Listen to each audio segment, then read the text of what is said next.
let's be real, I'm in my pajamas. My hair is still wet because the only reason I actually got ready today was because I was planning on doing a video.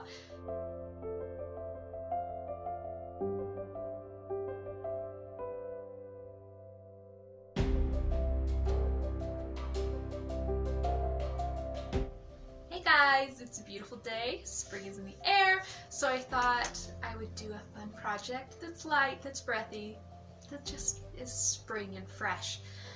Also, I'm kind of already on these lines because of last week's video when we did the nightgown that was kind of a chemise.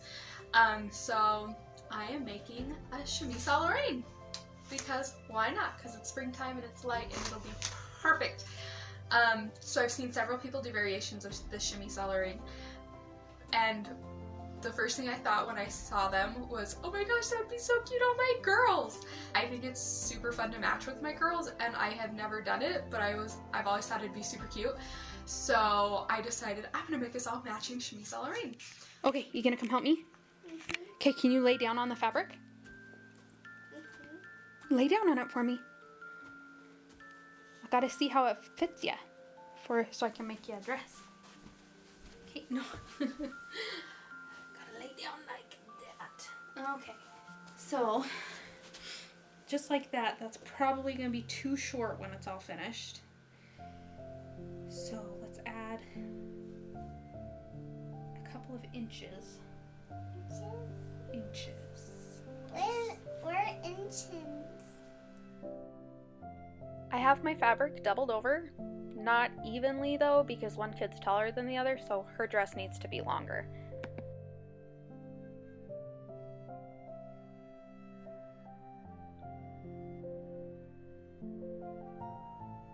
After splitting it, I measured down to their waist, and instead of sewing channels as would traditionally be done, I just made a tuck that I could thread the cording through.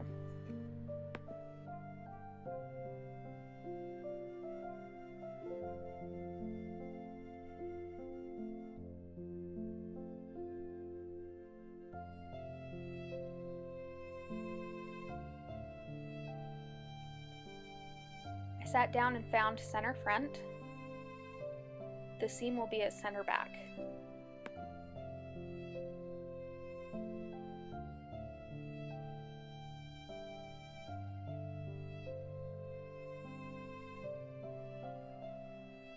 After lining it up nicely, I doubled that over and cut out some armholes.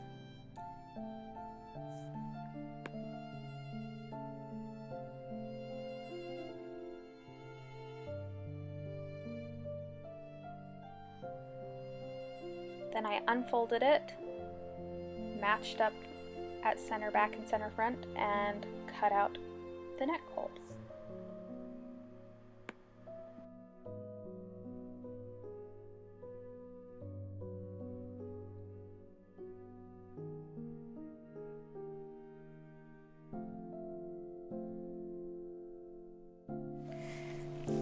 So I have the grosgrain ribbon pinned to the inside of the neckline, and I'm going to just stitch around the top edge of the neckline and then try to get it to lay as flat as possible. I might have to do a tuck somewhere, like at the shoulders, and then sew down the second edge of it, and then I will thread some more cotton cording through this. Okay, so turns out that the grosgrain ribbon wasn't working well, so I have put a basting stitch along the neckline, and I'm going to gather it that way and then probably finish it with a grosgrain ribbon. So I thought I'd be smart, and for the girls' dresses, just split the one piece of fabric down the middle and make them out of that. Which in theory sounds great, but I failed to remember that these dresses need sleeves. So now I have to go figure out what to do for that, because the fabric is super thin and it's actually off-white, not actually white.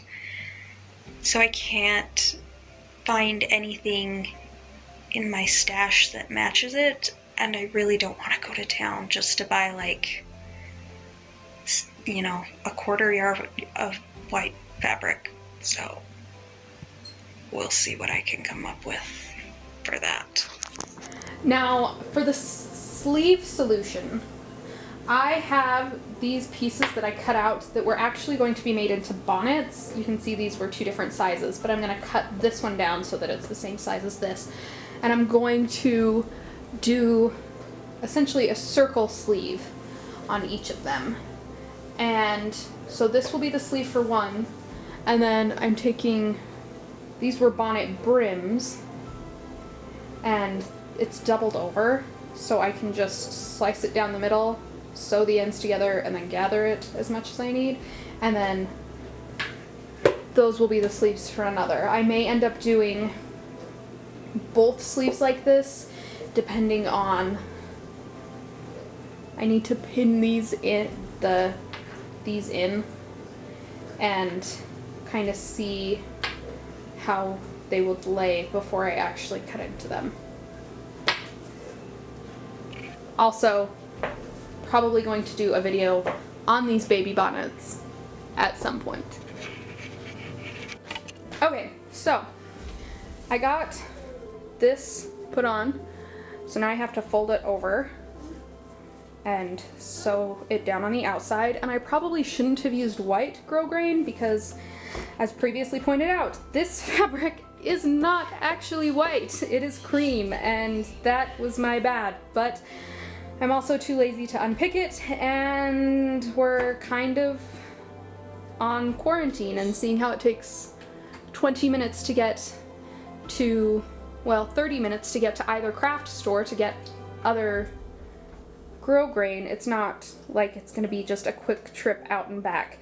So we're gonna make do. And then got the sleeves put in, which I think are gonna be darling and floofy and just, whoops, sorry, absolutely beautiful once it's on. This was actually an old pillowcase that I found at a thrift store and just fell in love with the fabric. And I think they're gonna be darling. So after that, you just have to do this and then hem it and hem the sleeves, and we're essentially done. And I'm really excited about that.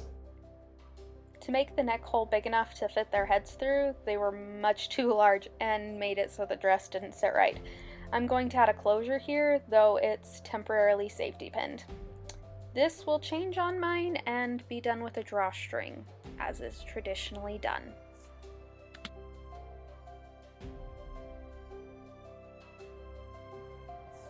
They turned out beautiful and twirly, and my girls absolutely love them. Now, just to finish mine.